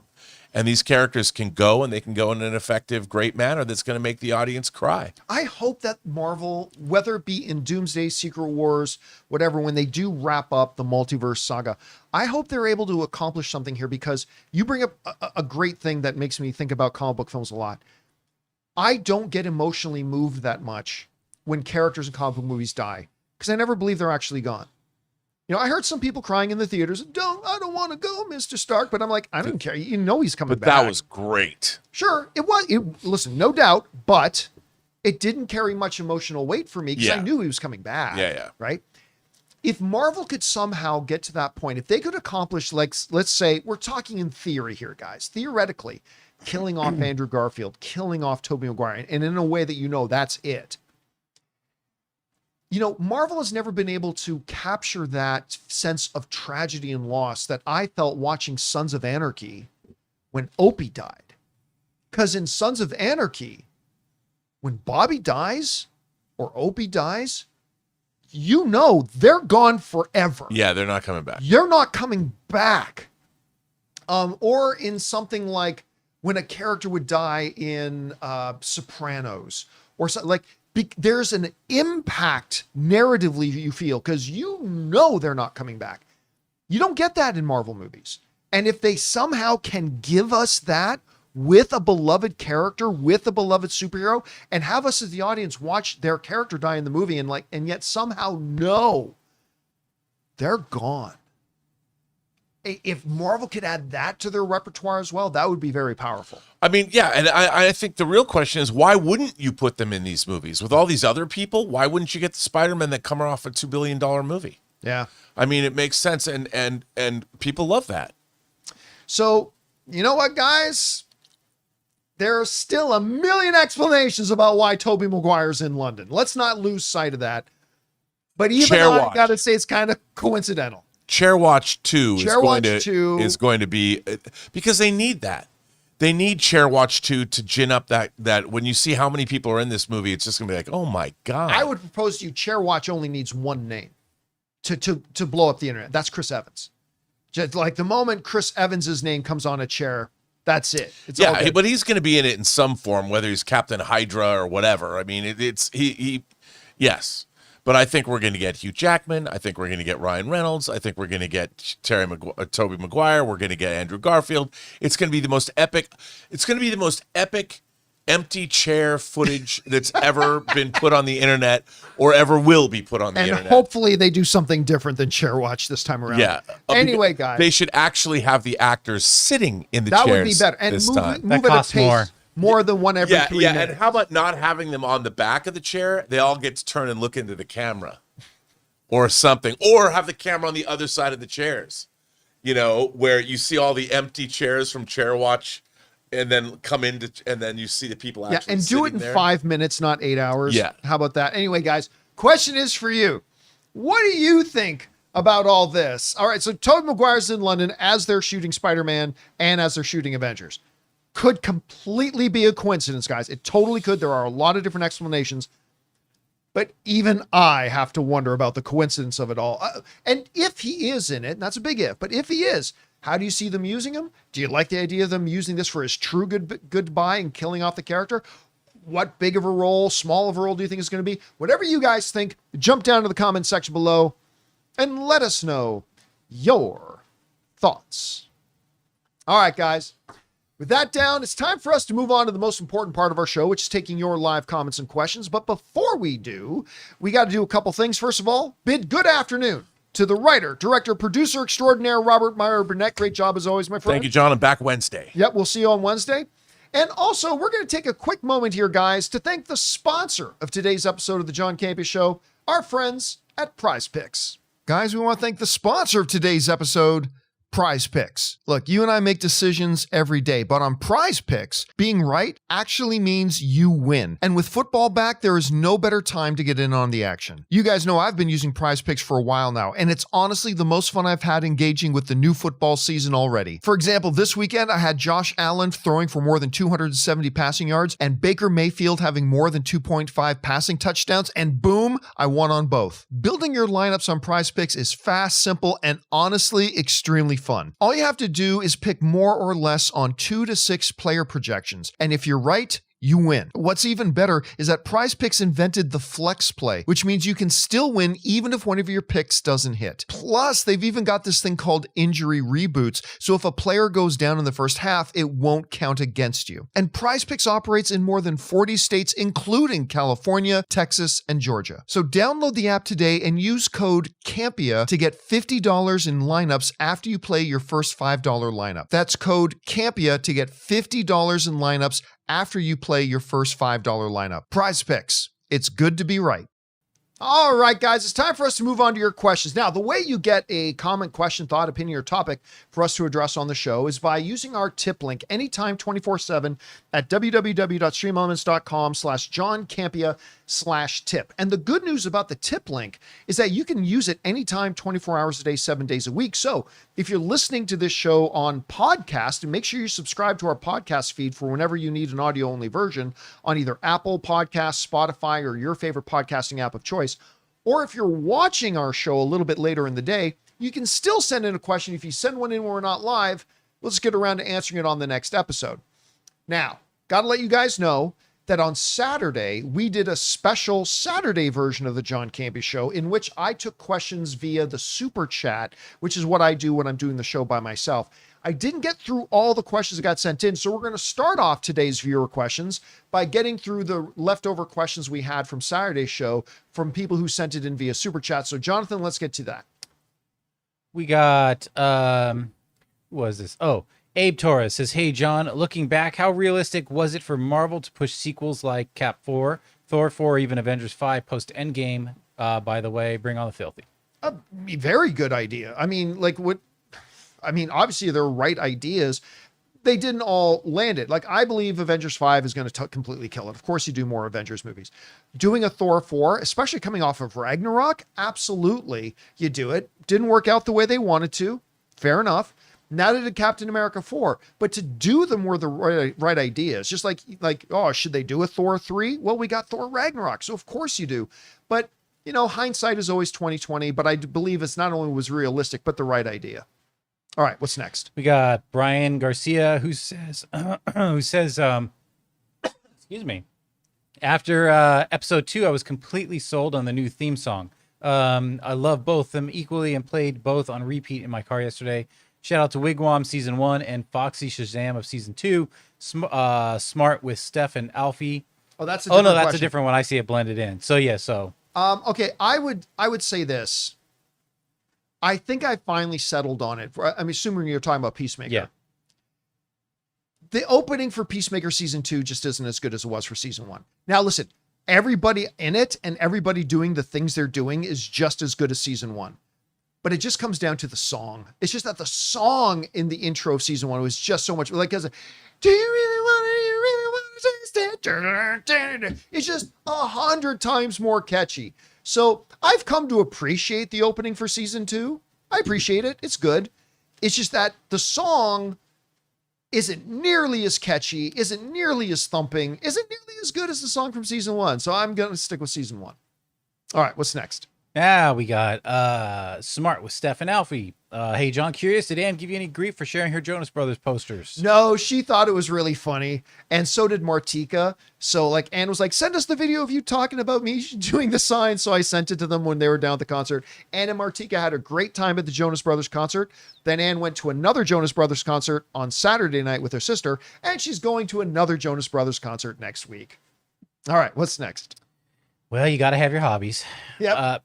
We got Cam Dice, who says Alien Earth is one of the best first seasons of television ever, and episode 5 was one of the best hours of sci-fi horror. What do you think? If we're talking about the flashback one, yeah, we talked about it on the show. I mean, when I recognized that they were doing a flashback episode, I was like, oh God, no, I hate flashback episodes. It's like, it doesn't matter what happened on the ship before it crashed. Like, why are we doing this? And by the end of it, I was like, that was basically an alien movie. That episode was a true alien movie in and of itself. It was absolutely fantastic. Now, I'm not going to call it one of the best seasons of television ever. We're not even all the way through the season yet. I don't know if it's going to go south or not, but it's really good so far.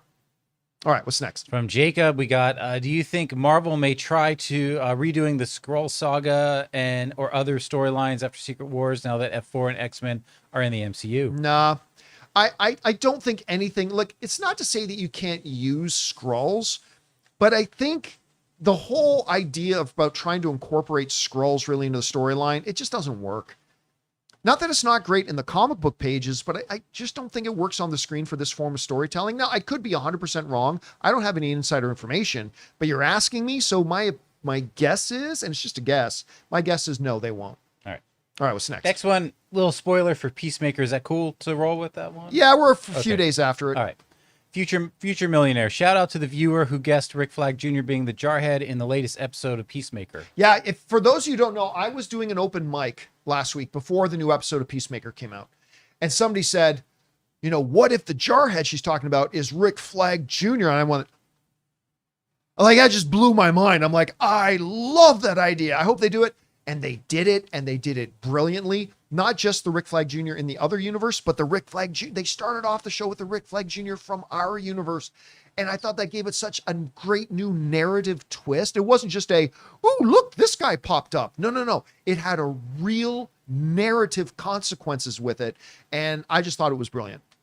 All right, what's next? All right, Matthew, will you come to Ohio for a meetup? Assuming he means probably Cleveland. We will be coming to Ohio. I don't think it'll be both Cleveland and Toledo and Cincinnati. Or Cincinnati, I mean. So maybe I can find some place that's kind of in between. I don't know how far, I don't know American geography all that great. I don't know how far apart Cleveland and Cincinnati are. It'll probably be for one stop in Ohio. I just don't know which city yet, but yes, absolutely. We will be stopping in Ohio. All right, what's next? Spencer Smothers. I'm going to binge Dexter Original Sin and Resurrection this week. Since you've seen both series, can I watch Resurrection before Original? Yeah. You didn't like Original though, right? Original Sin. You liked Resurrection. Oh no, Original Sin is the prequel. So like with the young Dexter, yeah, I actually did like it. No, First Blood. First Blood, not First Blood was not good, and that made me totally jump off to the Dexter train. And then I watched Original Sin, and even though it's a prequel, I'm like, this is pretty good. Is it like Young Sheldon? Well, much better than that. But also, it's Dexter himself, like Michael C. Hall narrating it. Yeah. And it starts with him getting shot from the end of First Blood. And it ends with him being resuscitated. So it kind of leads into Resurrection. I would recommend, therefore, watching Original Sin first, but it's okay. It's actually okay if you watch Resurrection first, but both are quite good, but Resurrection was excellent. It's peak Dexter. Peak Dexter again. Original Sin sounds like a dark take on the Wonder Years. That would be something I'd watch. We did Spencer. So Sienna the Destroyer, would it have been better for Marvel to shelve Brand New World? Brand New World, maybe they mean Brand New Day, or release it on Disney Plus, potentially allowing Thunderbolts or Fantastic Four to make more money. Wait, what does he mean? They probably meant Brave New World. Brave New World, okay. No. I mean, look, again, in hindsight, it's easy to think what they should have done and all that kind of stuff. Nah, you made a Captain America movie. You got to put that in theaters. Do I think the low quality of Captain America Brave New World hurt Thunderbolts? Yeah. I mean, clearly it did. 100% it did. It's nice seeing Thunderbolts now being like the number one movie being streamed in the world at the moment. But it did hurt it. Even then, I don't think the difference, like Thunderbolts made about $380 million. I don't think if they shelved Captain America Brave New World that it all of a sudden would have made $700 million. Like maybe it would have made $5 million. So did it have an impact? Yes. Enough of an impact that they just should have shelved the Captain America? Nah, I mean, I get it. You make a Captain America movie, you got to put it in theaters, especially if you're trying to set up Sam Wilson to step up and be a more major character moving forward. Then you kind of need to do that. So hindsight is 2020, but overall, I don't think it was a mistake. I wish I never saw the movie, but I don't think it was a mistake. All right, what's next? All right, Cam Dice sounds like a Star Wars name. Hot take: I think comedy movies are back, but different with indie studios like Neon A24 pushing them. Honora is a dark comedy, swept the Oscars. Friendship and Splitsville were also great this year. I've heard Splitsville was really great, and I saw a comedy recently where I'm like, oh my God, this was hilarious. And I can't even remember which one it was now. Do you guys remember which one of the comedy I was? Well, you liked the Roses. Oh, Roses was great. I loved the Roses. Yeah, that's probably the one.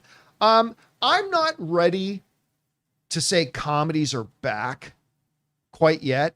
Like we're not in the same era right now as when, Tom Burgundy, or Ron Burgundy, I should say, Step Brothers, 40-Year-Old Virgin, I Love You Man. Like we're not back in that kind of an era yet. But is it better than it's been in the last few years? Yeah, it's been getting a little bit better, but I'm not ready to proclaim that it's back yet. All right, what's next? We got Wannabe Comedy, who says, hope you and everyone has a wonderful day. Thank you so much, Wannabe. Appreciate that very much. And then Kevin Rubio says, what if Lex is the man of tomorrow? Yeah, that's my buddy Kevin. I've heard a lot of people say that. I really don't think it is. Man of Tomorrow is just another moniker of Superman, much like Man of Steel or Last Son of Krypton is. It's a moniker for Superman. James Gunn has specifically already laid out that this series of films is the Superman saga. I mean, he said it's not a direct Superman sequel, but that can mean a lot of things. He was very clear in saying even Man of Tomorrow is the next film in the Superman saga. So I think Lex is going to play a very big, important role, maybe even as big as Superman in Man of Tomorrow. But Man of Tomorrow is a Superman moniker.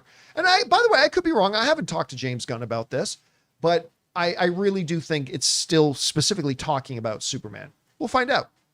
All right, what's next? Garrett says, for Man of Tomorrow, I personally think the threat is Mongol, where Mongol kidnaps Supes, Lex, Peacemaker, Supergirl, etc. to compete in a war world. That's possible. I mean, I don't agree, but that doesn't mean you're not right. I mean, look, there's a lot of different possibilities. And by the way, that is kind of a storyline that wouldn't be outside of James Gunn's wheelhouse to do. So you could be right about that. Mm-hmm. All right, what's next? Abe Torres says, what if Gunn goes wild and makes Solaris the villain of Man of Tomorrow? Lex creates a new sun. Superman faces a god of light versus hope. I mean, look, I just finished saying, like, you can stretch the boundaries a little bit when you're talking about James Gunn, because James Gunn is the guy who did Polka Dot Man, who did King Shark, who did, but here's my one little pushback. You have to also be aware of how much fringe new stuff you're bringing in. Most average moviegoers have never heard of Guy Gardner. Most average moviegoers have never heard of Mr. Terrific. Most average moviegoers, that sort of thing, the characters, certain things that they do and they use. I think within James Gunn's experimentation with a lot of these lesser known fringe characters, which has been great so far, I think even he knows you got to mix in certain things with established, well-known and recognizable stuff. That's why I think when you're talking about Man of Tomorrow, I think the threat is either going to be Brainiac, Doomsday. What were some of the other ones? Solomon Grundy. which ties in really well with Ultraman going through the black hole and everything. I just think it's going to be more of a recognizable thing because James Gunn's going to have to mix and kind of have a nice balance between these radical, more obscure characters that he likes using versus some more of the established recognizable characters as well. So he's going to have to strike a balance. All right, what's next? Smart with Stefan Alfie says, if it's Zod, then we are following the Reeves model, or Reeve model. No, Matt Reeves model, maybe. Superman 1 comes, Earth comes apart. Superman 2, Zod. I think he means Reeve. I think that's a stretch. Trying to see, like, a kind of an earthquake rift opening up just in Metropolis is a little bit different from the Christopher Reeve thing. So I think that's a bit of a stretch. Again, I think Zod is a very viable one to use because number one, who cares who else has used him? Number two, we haven't really had a comic book accurate Zod yet. But number three, the narrative purpose. Zod is a great choice to use as the villain because it fits with Lex's psyche. Lex hates Superman because he's an alien. And now here comes another frickin' Kryptonian embodying all the things that Lex hates, but Lex is also pragmatic. Okay, at least Superman is pretending like he's not here for nefarious purposes. I'll deal with Superman later. Right now, I've got another alien who just straight up wants to take over my world. And this world belongs to me. And he's trying to take it over. And I'm going to need this other Kryptonian who, at least for now, is pretending that he's not here for nefarious purposes. Therefore, I'll work with him now and then I'll deal with him later. I just think Zod offers a really neat narrative opportunity there. Again, I'm not necessarily saying he's the number one choice, but I think it's one that works. All right, what's next? We've got X-Men superfan Emma Frost, who says, what side of Wonder Woman would you like to explore? Oh my God, and it's like $100 super chat. Well, it's an Argentinian peso. Oh, is it Argentinian peso? Yeah. Still, okay. I don't know what that is in American, but still, very generous. Thank you. What side of Wonder Woman would you like to explore? The soldier, the scholar, or the champion of peace, or the healer? I got to tell you, listen, there's a lot of different ways Wonder Woman has been portrayed over the years in the comics. Like whenever I had somebody say, do it like they do her in the comics. It's like they've done Wonder Woman many different ways in the comics. I mean, so pick one. I'm a big fan of the iteration of Wonder Woman that we kind of get in Injustice Gods Among Us. The stone cold, I mean, she's good and all, but stone cold soldier. I kind of like that. And they kind of did elements of that with Gal Gadot, but I really wouldn't mind seeing that. Look, I'm open to them doing whatever iteration of Wonder Woman they want. And I'm sure James Gunn will do it great, no matter which way they go. I'm kind of down for the Warrior though. I'm looking forward to that one. All right, what's next? Let's see. Okay, this is our last of the super chats that had come through. Victor says, just want to say thank you and the Campy team for helping me through some difficult times. I lost my mother a few years ago. Oh, well, listen, again, one of the things that I think are why movies are so great is the movies and the fans that talk about them, is that movies and conversations about them are just a great reprieve. I call them, it's an oasis. You know, it allows our imaginations to thrive, and it allows us for a moment to kind of take a break, momentarily so, from whatever crap we got going on in our lives. And one of the things that I always say is when we come out of the movies or we come out of our conversations about them, the crap is still there. They don't disappear. But I just find for myself, I'm in a little bit better of a mental state to deal with it than I was before. It just, that's one of the great things about movies and storytelling in general. And one of the reasons why I love our community so much. And I'm glad you're a part of it. And I'm glad it does that for you as well. All right. What's next? Okay. We've got Considered Chaos, who says, hey, John, heard you on Open Mic discussing heading east next month. It would be an absolute mistake for me to not suggest the AMC Theater at the Newport on the Levi in Cincinnati. Also wanted to suggest Skyline and Gold Star Chili as a snack for you and Ann. Well, here's what I've been doing, and I'll do this too. Once we start mapping out our other movie meetups, what I'll normally do is I'll jump in the community or posts tab on our YouTube channel, and I'll ask guys, hey, like, let's say, for example, I'm not, but let's just say, pretend for a second that I was going to, I don't know, let me pick a city, Indianapolis, okay? Let's say we were going to Indianapolis. what I would probably do before announcing any dates, I would jump into our community tab and the post tab, and I would ask guys, hey, for any of you in the Indianapolis area, what would be a movie theater you would recommend that is easy to get to, has a big front area, outdoor front area that we can stand around and talk afterwards, and has outdoor surface parking, because I'm driving my 10-foot tall van and I don't want to drive that into a city. I can't street park it, and I can't get it into any parking garages. So what I'll do is I'll jump on and I'll ask guys, hey, give me recommendations for movie theaters that meet this criteria. And we've done that for all of them so far. And we've picked all of our theaters based on recommendations you guys have given. So when it is time for us to head out that way, I will jump on and ask for recommendations. All right, what's next? We got dark chats. Fupa Dentata says, hi John, in reference to movie rental prices on Prime, those outrageous 20 to 25 rental prices for new releases only, and drop significantly after about a month. In a few weeks, Superman will be $6 rental. I just bought Ballerina for $13. Oh yeah, for sure. 100%. Yeah. When they first come out, they are at premium prices, absolute premium prices. Then a little bit later, those prices come down. Now, here's the thing. By the time the prices come down, though, you can often find most of these movies on one of the streaming services. So, like, by the time Superman doesn't cost so much, well, then it's going to probably be coming out on HBO Max, right? So, yeah, they gouge you pretty heavy at first. They really, really do. But later on, when less people are getting it, then they lower the prices to make it more attractive. 100%. All right, what's next? Dak Chats. With James Gunn announcing Superman 2 so fast, do you think DC risks falling into the same bottlenecking issue Marvel faced when they started pumping out too much content too quickly? I'm wondering if Peacemaker becomes a yearly show. Oh, dude, don't even compare them. Marvel had a year where they literally had 9 properties come out in 1 year. 9. Listen, 3 or 4 is manageable. If you're talking about shows and movies, 3 or 4 are manageable. Right now, they're clicking at about 1 to 2.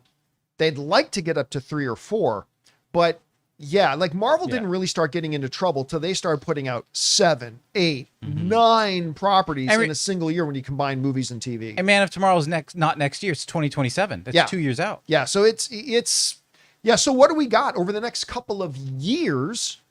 We have Supergirl, Clayface, Lanterns, and now Man of Tomorrow. That's 4 projects over the next couple of years. One of which is a show. So, I mean, I don't think, like, could they get to the point that it becomes concerning? They could, but right now we're miles away from that. So I'm not worried about that yet at the moment. All right, what's next? Let's see. James Wheeler. Hello, everyone. Thank you for talking about the lineup scene in Usual Suspects. I'll flip you for real. It got me to watch it again for the first time in many years. What an amazing movie. Oh, it's one of my all-time favorite films. The Usual Suspects is in the top 10, my personal top 10 all-time favorite movies. And that lineup scene, most of it was ad-libbed. Like, it was just them doing a rehearsal for it, and some of them were just ad-libbing the lines, but it was so good, Bryan Singer decided to keep a lot of it in there, and it's such a great scene. Yeah, for those of you who have not, it's an older film now, but for those of you who have not watched The Usual Suspects, watch The Usual. I honestly think it's one of the greatest movies ever made. When Benicio has to repeat that line, I die. Oh my God, it was so funny. All right, what's next? Tender Whispers. Alien Earth has been incredible thus far. For me, the character of Morrow is just as frightening as the creatures. I'm not familiar with the actor portraying him, but he's been phenomenal in this show. Him and Timothy Olyphant are so good, so good. Love it. I can't believe how good this Alien show is. I honestly can't believe it. When it's Noah Hawley doing it, I expected it to be pretty good because he's great. But I was not ready for how good it is. This blends. I'm not saying it's as good as Alien or as good as Aliens, but I'm saying is it blends the sci-fi horror of Alien with the more popcorn fare of Aliens. Both amazing in their own right, but it seems to get the best of both of them in one. I just cannot believe how good this show has been so far. And Morrow has been absolutely one of the reasons why. All right, what's next? We got Blake, who says, do you think Lex will be a straight villain again in Man of Tomorrow, or perhaps form an uneasy alliance with Supes to fight even bigger bad like Brainiac?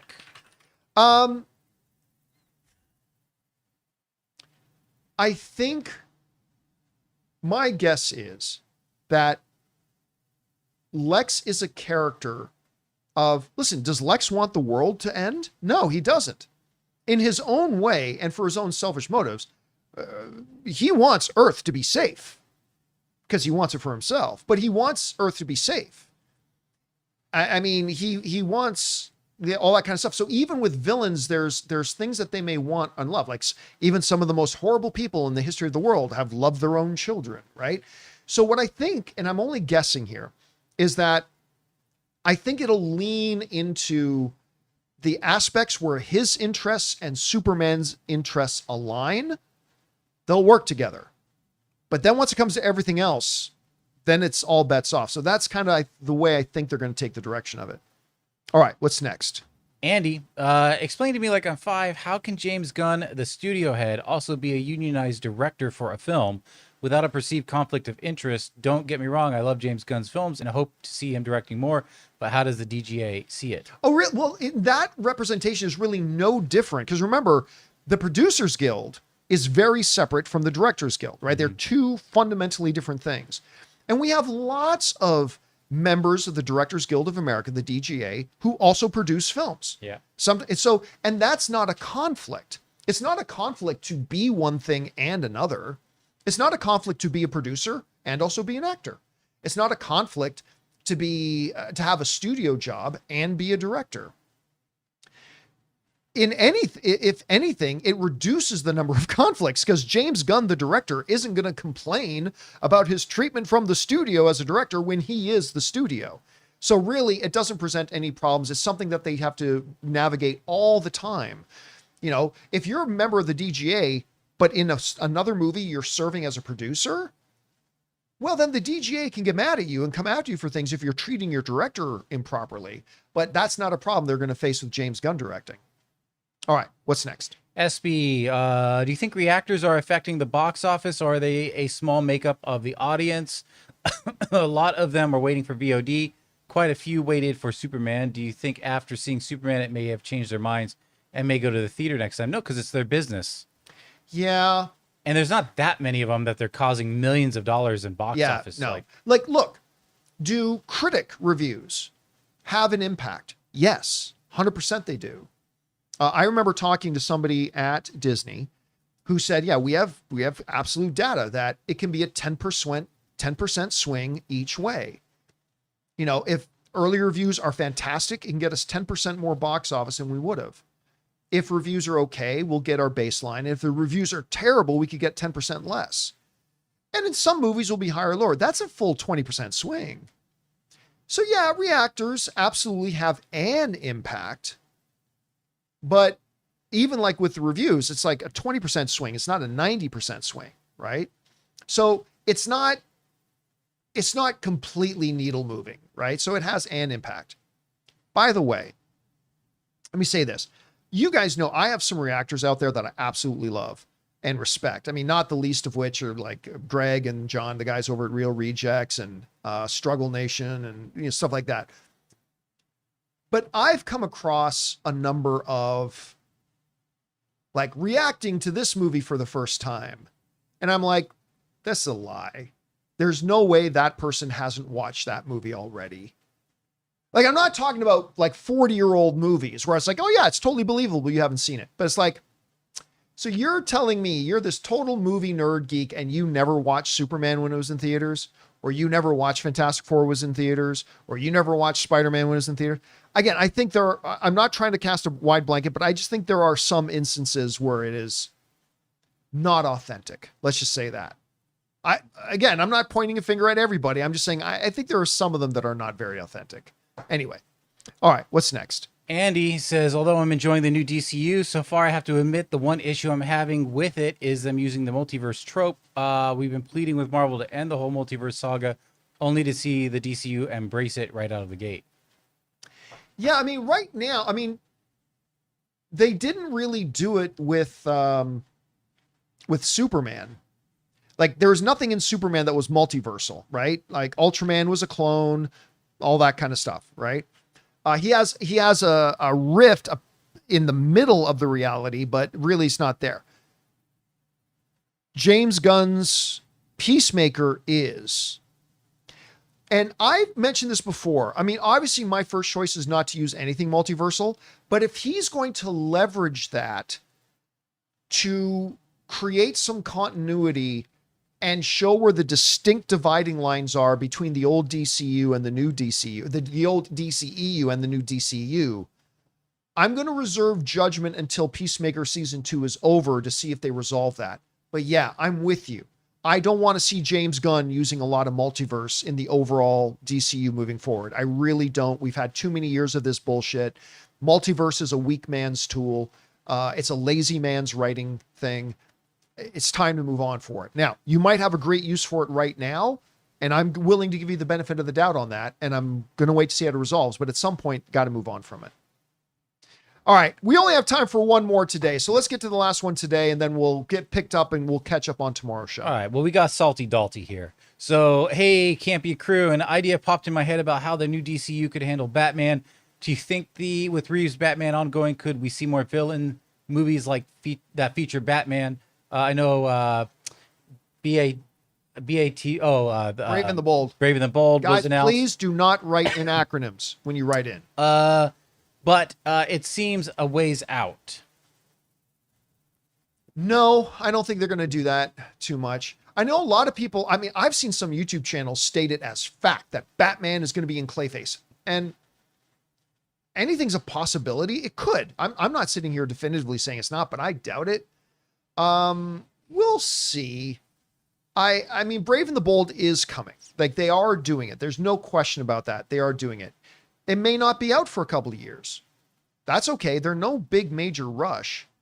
So yeah, I don't think we're going to just see them do a bunch of villain movies where Batman becomes a guest star in all of them. I don't think that's the direction they're going to go. Again, I don't know that for a fact. I'm just guessing. I'm pure guess, but that's just not the way I think they're going to go.